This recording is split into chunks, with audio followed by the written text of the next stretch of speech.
Hello future doctors, आज हम बात करेंगे एक ऐसे चैलेंज की जिसको फॉलो करते हुए आप नीट एग्जाम तक ज्यादा एनर्जी के साथ पढ़ाई कर पाएंगे और आप ज्यादा कंसिस्टेंट रह पाएंगे, यानी अपना डेली का टारगेट अचीव कर पाएंगे।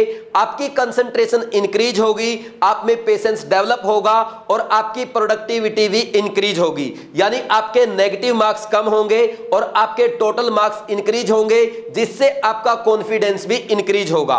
तो क्या है वो चैलेंज? ये है 33 डेज का चैलेंज, जिसकी थीम है अब की बार नीट पार। देखो भाई, इस 33 डेज के चैलेंज में मैं आपको टोटल 5 पॉइंट्स बताऊंगा, जिनको आपको कंटिन्यूअसली 33 डेज तक ईमानदारी से फॉलो करना है। और सबसे खास बात इन 5 पॉइंट्स की ये रहेगी कि आपको अपने आप में कोई चेंज नहीं करना। आपका जो शेड्यूल है, जो प्लानिंग है, वो ऐसे ही चलती रहेगी, बस आपको उनको थोड़ा सा मॉडिफाई करना होगा। कैसे करना होगा तो 1 बाय 1 डिस्कस करते हैं। और इसमें फर्स्ट पॉइंट ये है कि डेली आपको सभी सब्जेक्ट्स का रिवीजन करना है। देखो, अगर अभी भी आपका सिलेबस पेंडिंग है तो जो सिलेबस आप कंप्लीट कर चुके हैं प्लीज उसका रिवीजन स्टार्ट कर दें, क्योंकि लास्ट टाइम पे जितना ज्यादा रिवीजन आप करेंगे उतना ज्यादा आपका कॉन्फिडेंस इंक्रीज होगा, और जितना आपका कॉन्फिडेंस इंक्रीज होगा उतनी ही अच्छी रैंक आपकी एग्जाम में आएगी। अब देखो, वो स्टूडेंट्स जो अपना सिलेबस कंप्लीट कर चुके हैं और अब रिवीजन स्टार्ट करने वाले हैं, तो उनको 33 डेज में देखो क्या करना है भाई। आप डेली क्या करेंगे, फिजिक्स, केमिस्ट्री और बॉटनी और जूलॉजी में से दोनों में से किसी एक सब्जेक्ट का क्या करना है, डेली एक एक चैप्टर करना है। एक एक चैप्टर अगर आप करते हैं तो डेली के आपके 3 चैप्टर बनेंगे, और 3 चैप्टर पर डे, यानी 33 डेज में 99 चैप्टर हो गए। जबकि हमारे कितने चैप्टर है टोटल, एनसीईआरटी के अकॉर्डिंग ओनली 98 चैप्टर्स है। तो आराम से इन 33 डेज में आप अच्छे से रिवीजन कर पाएंगे, और ना कि ओनली एक बार रिवीजन करना है बल्कि 2 बार करेंगे। कैसे करेंगे वो मैं आपको बता देता हूं। देखो भाई, पहले आपको क्या करना है, फर्स्ट 14 डेज में आप प्रॉपर रिवीजन कर लेंगे। इसमें लगभग आपके 40 से 42 चैप्टर्स हो जाएंगे। फिर इसके बाद आपको क्या करना है, वापस आप क्या करेंगे, 15th डे से जो आपका फर्स्ट डे है ना उसका रिवीजन स्टार्ट कर दो। यानी इन 14 डेज का नेक्स्ट 7 डेज में आपको अच्छे से रिवीजन कर लेना है। फिर इसके बाद नेक्स्ट 7 डेज में, यानी 22nd डे से क्या करेंगे, यहां पे जो ये 7 डेज में आपने पढ़ा है फिर इसका नेक्स्ट 7 डे में अच्छे से रिवीजन कर लेंगे। फिर यहां पे 28 डेज में आपका 21st डे तक का रिवीजन एक बार फिर से हो चुका है। अब बचे हुए 7 डे का क्या करेंगे, नेक्स्ट 5 डेज में करेंगे, यानी 29th डे से 33rd डे तक करेंगे। ये प्लान रहेगा। फिर लास्ट के 5 डेज का रिवीजन आप आराम से एक दिन में कर सकते हैं। तो ऐसे 2 बार रिवीजन हो गया। तो यही आपको फॉलो करना है। और जो स्टूडेंट्स, मैं फिर बोलूंगा, जिनका सिलेबस अभी पेंडिंग है, अपना सिलेबस पैरेलल चलने दो।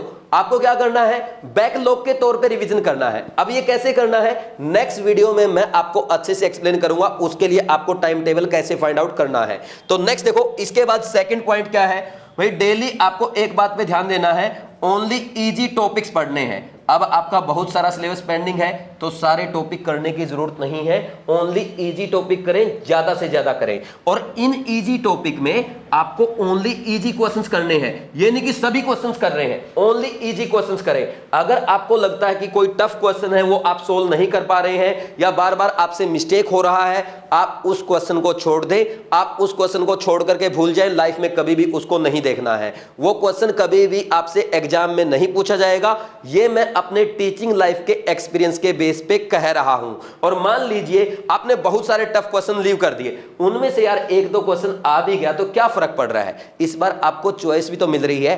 बात समझ में आएगी नहीं आई? तो इसलिए इजी क्वेश्चन पे फोकस करेंगे। अब आपके माइंड में एक डाउट आ सकता है, सर हमें कैसे पता चलेगा ये टफ क्वेश्चन है, ये इजी क्वेश्चन है, हमें किस लेवल तक जाना है? तो आपको एक काम करना होगा भाई, 2019 और 2020 लास्ट 2 ईयर के पेपर का अच्छे से एनालिसिस करें। इनके क्वेश्चंस को जितनी बार रीड कर सकते हैं उतनी बार रीड करें। सोल्व करने की जरूरत नहीं है, आपको ओनली रीड करने से समझ में आ जाएगा क्वेश्चन इजी है या टफ। और फिर अगर आपको लगता है कि यहां पे 2019 या 2020 के लेवल से ज्यादा कोई क्वेश्चन है तो इसका मतलब वो टफ क्वेश्चन है, उसको आपको क्या करना है, लीव करना है। बात समझ में आ गई? तो ऐसे टफ क्वेश्चंस को आप लीव करेंगे क्या, 2019 और 2020 का एनालिसिस करते हुए। ठीक, अब नेक्स्ट देखो थर्ड पॉइंट। थर्ड पॉइंट भी इंपॉर्टेंट पॉइंट है। देखो अभी बहुत सारे स्टूडेंट्स क्या कर रहे हैं, अभी भी इस टाइम पे जब नीट एग्जाम पैटर्न चेंज हो चुका है, आपका पूरा कंप्लीट पेपर एनसीईआरटी बेस्ड हो चुका है, आपका पेपर का लेवल इजी हो चुका है, फिर भी स्टूडेंट्स क्या कर रहे हैं 32 ईयर करेंगे या 25 ईयर करेंगे या 20 प्रीवियस ईयर क्वेश्चन करेंगे। इतना करने की जरूरत नहीं है।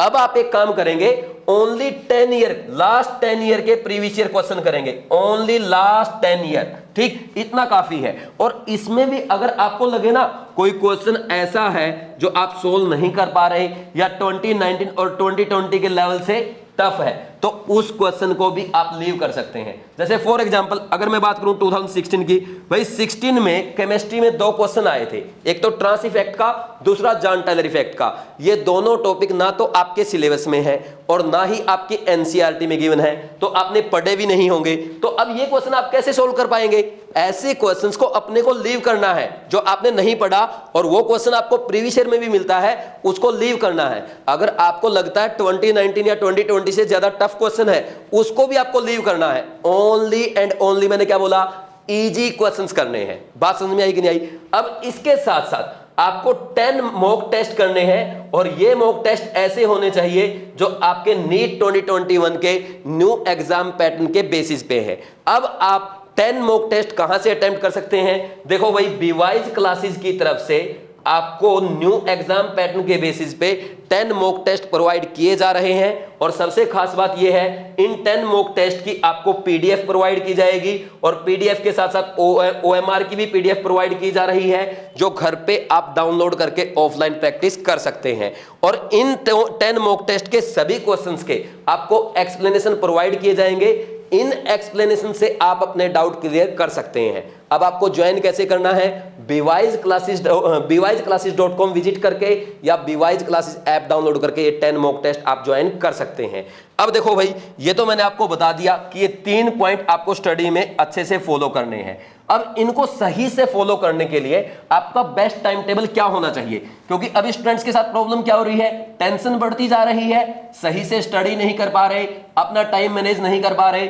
और कुछ स्टूडेंट्स के साथ तो ऐसा भी हो रहा है भाई, वो अपना टाइम टेबल बनाएंगे ओनली 6 आवर्स स्लीपिंग का है और पता चला 9 घंटे के बाद उठ रहे हैं, 9 आवर्स या 8 आवर्स 10 आवर्स, ऐसा भी हो रहा है। तो देखो यहां पे आपका स्लीपिंग टाइम क्या होना चाहिए और कैसे आप एक बेस्ट टाइम टेबल को फॉलो करते हुए दिन में इफेक्टिवली 12+ आवर्स तक स्टडी कर सकते हैं, ये मैं आपको नेक्स्ट वीडियो में बताऊंगा। उसके लिए आप बीवाइज क्लासेज यूट्यूब चैनल जरूर सब्सक्राइब करें ताकि सबसे पहले आपके पास नोटिफिकेशन आए और जल्दी से वीडियो को देखते ही आप अपना टाइम टेबल बना करके वीडियो को फॉलो करना स्टार्ट कर दें। अब नेक्स्ट हम आगे बढ़ेंगे 4th पॉइंट पे। देखो भाई, मैंने ये 3 पॉइंट जो आपको बताए हैं, इनको सुनकर के आपको ऐसा लगा होगा कि इजीली आप नीट 2021 क्वालिफाई कर लेंगे अगर आपने इन 3 पॉइंट्स को सही से फॉलो किया तो।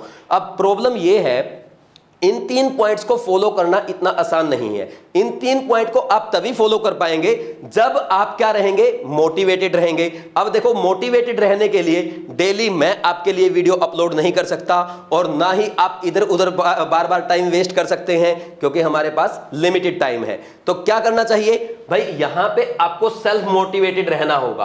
अब सेल्फ मोटिवेटेड रहने का मेथड क्या है? आपको विजुअलाइजेशन करना होगा। क्या विजुअलाइजेशन करना है भाई? आपको अज्यूम करना होगा कि आप नीट 2021 एग्जाम क्वालिफाई कर चुके हैं और आप अपने ड्रीम कॉलेज में एडमिशन ले चुके हैं और डेली आप अपने ड्रीम कॉलेज में कभी तो लैब अटेंड कर रहे हैं, कभी आप ओपीडी में जा रहे हैं, कभी अपने सीनियर डॉक्टर्स के साथ आप ऑपरेशन थिएटर में भी जा रहे हैं। ऐसा आपको अज्यूम करना होगा। अगर ऐसा आप विजुअलाइज कर पाते हैं तभी आप अपना एम अचीव करने के लिए मोटिवेटेड रहेंगे। या इसकी जगह पे आप एक काम कर सकते हैं, आप खुद को आप 10 साल के बाद कैसा पाएंगे वो भी अज्यूम कर सकते हैं। भाई 10 साल के बाद आप एक अच्छे गायनेकोलॉजिस्ट बनेंगे या नेफ्रोलॉजिस्ट बनेंगे, कार्डियोलॉजिस्ट बनेंगे या आप न्यूरोलॉजिस्ट बनेंगे, जो भी बनेंगे, लेकिन उस टाइम पे आप पेशेंट्स को कैसे ट्रीट करेंगे, ओपीडी में आप पेशेंट्स के साथ कैसे बातें करेंगे, ऑपरेशन थिएटर में आप अपने जूनियर्स के साथ कैसा बिहेव करेंगे, या आप अपने जो साथी आपके होंगे जो आपकी हेल्प करेंगे उनके साथ कैसा बिहेव करेंगे, जो पेशेंट के अटेंडेंट होंगे आप उनके साथ कैसे बातें करेंगे। ये सारी बातें आप विजुलाइज कर सकते हैं। विजुलाइजेशन में बहुत ज्यादा पावर होती है। अगर आपने सही से विजुलाइज कर लिया ना, अपने ड्रीम कॉलेज के बारे में सही से विजुलाइज कर लिया, तो आप अपने ड्रीम कॉलेज में इसी साल डेफिनेटली जाएंगे। अब आपको डेली विजुलाइजेशन कितनी देर करना है, किस टाइम पे करना है और कितनी बार करना है, ये नेक्स्ट वीडियो में मैं आपको डिटेल में बताऊंगा। अब नेक्स्ट हम आगे बढ़ते हैं 5th पॉइंट पे। देखो भाई 5th पॉइंट ऐसा पॉइंट है जो ना कि ओनली आपका नीट 2021 में सिलेक्शन करवाएगा, बल्कि ये आपकी लाइफ ही चेंज कर देगा। आपको क्या करना होगा, अपने डेली टाइम टेबल से मुझे अलग से 20 मिनट देने होंगे। इन 20 मिनट में आपको क्या करना है, बुक रीड करनी है। अब आप कहेंगे सर डेली हम एनसीईआरटी पढ़ रहे हैं, हम नोट्स पढ़ रहे हैं, इसके अलावा हम अपनी मिस्टेक्स भी रिवाइज कर रहे हैं, अब अलग से कौन सी बुक पढ़नी है। अब अलग से आपको एक ऐसी बुक पढ़नी है जिसको पढ़ने के बाद बहुत सारे रिवाइज द 5 AM क्लब के मेंबर्स अपना स्कोर नीट में 400 से 650 प्लस तक इंक्रीज कर चुके हैं, या अदर स्टूडेंट्स जिनका 200 से 300 तक था वो भी 500 से 550 तक जा चुके हैं। और मुझे पूरी उम्मीद है अब ये नेक्स्ट 30 डेज में इस स्कोर को 650 प्लस तक इंप्रूव करेंगे। और अगर आप भी अपना स्कोर 650 प्लस तक इंप्रूव करना चाहते हैं तो आपको इस पॉइंट को सही से फॉलो करना होगा। जो बुक मैं आपको बताने वाला हूं उसको अच्छे से रीड करना होगा। तो बुक का नेम क्या है, बुक का नेम है भाई द मैजिक बुक, और हिंदी में इसका टाइटल क्या है, जादू, और इसकी ऑथर हैं रोंडा बरन। देखो भाई मैंने बहुत सारे ऑथर्स को पढ़ा है, मैंने रॉबिन शर्मा को पढ़ा, मैंने पोलो कोयलो को पढ़ा, जय सेठी को पढ़ा, डेल कार्नेगी को पढ़ा, रस्किन बॉन्ड को पढ़ा, डॉक्टर जोसेफ मर्फी को पढ़ा, चार्ल्स डुइक को पढ़ा, रोंडा बर्न को पढ़ा, महात्मा गांधी को पढ़ा, टोल्स्टॉय को पढ़ा, प्रेमचंद को पढ़ा, ओ हेनरी को पढ़ा। इसके अलावा और बहुत सारे ऑथर्स की बुक्स मैंने पढ़ी है। लेकिन यहां पे एक बात मैं आपको जरूर कहूंगा, जो मेरे गुरुजी भी कहते हैं, आने वाले टाइम पे रोंडा बर्न के मंदिर बनेंगे। ये इतनी अच्छी ऑथर हैं, इनकी बातें इतनी अच्छी होती है, इनकी सोच इतनी आगे की है कि आने वाले टाइम पे इनके टेंपल्स बनाए जाएंगे। इसलिए मैं आपको कहूंगा अगर आप इनकी बहुत सारी बुक्स नहीं पढ़ सकते तो कम से कम आप मैजिक बुक जरूर पढ़ें, जो आपको अपनी लाइफ में किसी भी एम को इजीली अचीव करने में आपकी हेल्प करेगी। अब देखो इस बुक में क्या है भाई, इस बुक में सबसे पहले मैं आपको ये बताता हूं ये आपको कहां से मिलेगी। देखो कुछ स्टूडेंट्स जो अफोर्ड कर सकते हैं वो सीधा क्या करेंगे, अमेजन से बाई कर सकते हैं, फ्लिपकार्ट से बाई कर सकते हैं, यानी ऑनलाइन मंगवा सकते हैं। अब जो स्टूडेंट इसको अफोर्ड नहीं कर सकते वो क्या करेंगे, उनको फ्री पीडीएफ प्रोवाइड की जाएगी। और जब तक जो अफोर्ड कर रहे हैं तब तक आज से ही वो फ्री पीडीएफ से अपने चैप्टर पढ़ना स्टार्ट कर देंगे। अब फ्री पीडीएफ कहां मिलेगी, revise the 5 AM club, revise the 5 AM club Telegram group है। उस ग्रुप में हिंदी और इंग्लिश दोनों ही लैंग्वेज में आपको बुक की पीडीएफ प्रोवाइड की गई है, वहां से आप ये बुक पढ़ सकते हैं। अब आपको पढ़ना कैसे है, देखो भाई इस बुक में टोटल 28 चैप्टर्स हैं। आपको डेली क्या करना है, डेली ओनली एक चैप्टर पढ़ना है। एक चैप्टर पढ़ने में अगर आपकी इंग्लिश मेरी तरह वीक है तो मैक्सिमम आपको कितना टाइम लगेगा, 8 to 10 मिनट।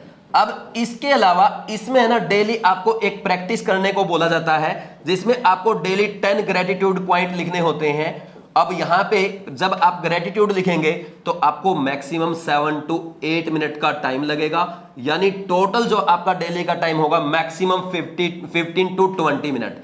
अब देखो भाई अगर आपने सही से इसको फॉलो कर लिया ना, आपको इस बुक से बहुत ज्यादा बेनिफिट होने वाला है। और एक बात से पहले ही मैं आपको अवेयर कर देता हूं, देखो कभी कभी इन 33 डेज में आपको ऐसा लगेगा कि यार आज तो मैं केमिस्ट्री का रिवीजन नहीं कर पाया या अपनी मिस्टेक नोट डाउन नहीं कर पाया, आज मैं बुक रहने देता हूं और इस टाइम पे अपना पेंडिंग काम कंप्लीट कर लेता हूं। तो ध्यान रहे, भले ही आपकी फिजिक्स, केमिस्ट्री, बॉटनी, जूलॉजी या खाना भी छूट जाए, पर आपको ये 20 मिनट की प्रैक्टिस नहीं छोड़ना है। डेली आपको 20 मिनट की प्रैक्टिस करना ही करना है। भले ही आप बीमार पड़ जाएं, आपके घर पे कोई गेस्ट आ जाए, आपको किसी प्रोग्राम में बाहर जाना पड़ जाए, देखो भाई बहाना नहीं होना चाहिए, क्योंकि हर टाइम पे आपके हाथ में ये बुक है, आपके पास फोन है, फोन में be wise the 5M club Telegram group है, वहां पर जाकर आप पीडीएफ फॉर्मेट में पढ़ सकते हैं। अगर आप 33 डेज तक फॉलो नहीं कर सकते, एटलीस्ट 28 डेज तक जरूर ईमानदारी से फॉलो करें। जितना ईमानदारी से, डेडिकेशन के साथ और डिसिप्लिन में रहकर आप ये 20 मिनट का प्रैक्टिस करेंगे, उतना ही ज्यादा स्कोर आप इंप्रूव कर पाएंगे। क्योंकि लास्ट ईयर का मेरा ये एक्सपीरियंस रहा है। हालांकि स्टूडेंट्स के साथ लास्ट ईयर मैंने ये बुक शेयर नहीं की थी, लेकिन be wise the 5M club Telegram group पे वॉइस मैसेज के थ्रू लास्ट मंथ में मैंने स्टूडेंट्स को गाइड किया था और ये प्रैक्टिस स्टूडेंट्स से करवाई थी। और जिन स्टूडेंट्स ने ईमानदारी से इसको फॉलो किया था, उन सब ने 650 प्लस तक स्कोर किया था। अगर आप भी चाहते हैं कि नीट 2021 में 650 प्लस 680 प्लस स्कोर कर सके, तो प्लीज इस प्रैक्टिस को ईमानदारी से, डेडिकेशन के साथ डेली फॉलो जरूर करें। और यहां पे आपको 10 ग्रेटिट्यूड प्रैक्टिस को और अच्छे से इफेक्टिवली कैसे फॉलो करना है, इसके लिए मैं अलग से be wise the 5M club YouTube channel पे एक वीडियो अपलोड करूंगा, तो प्लीज आप उस चैनल को भी सब्सक्राइब जरूर करें। और अगर आपको ये वीडियो पसंद आया, प्लीज लाइक करें, शेयर करें, कमेंट सेक्शन में आप अपने सजेशन भी दे सकते हैं। और अगर अभी तक आपने बीवाइस क्लासेस यूट्यूब चैनल को सब्सक्राइब नहीं किया है, प्लीज जल्दी से सब्सक्राइब कर लें, ताकि सबसे पहले आपके पास नोटिफिकेशन आए और जो भी हेल्पफुल वीडियो है उसको देख के आप मोटिवेट रहें। और एक सब्सक्राइब के क्लिक से आप भी मुझे मोटिवेट करें, ताकि मैं आपके लिए इसी तरह से और अच्छी अच्छी वीडियोस अपलोड कर सकूं। Thanks, all the best.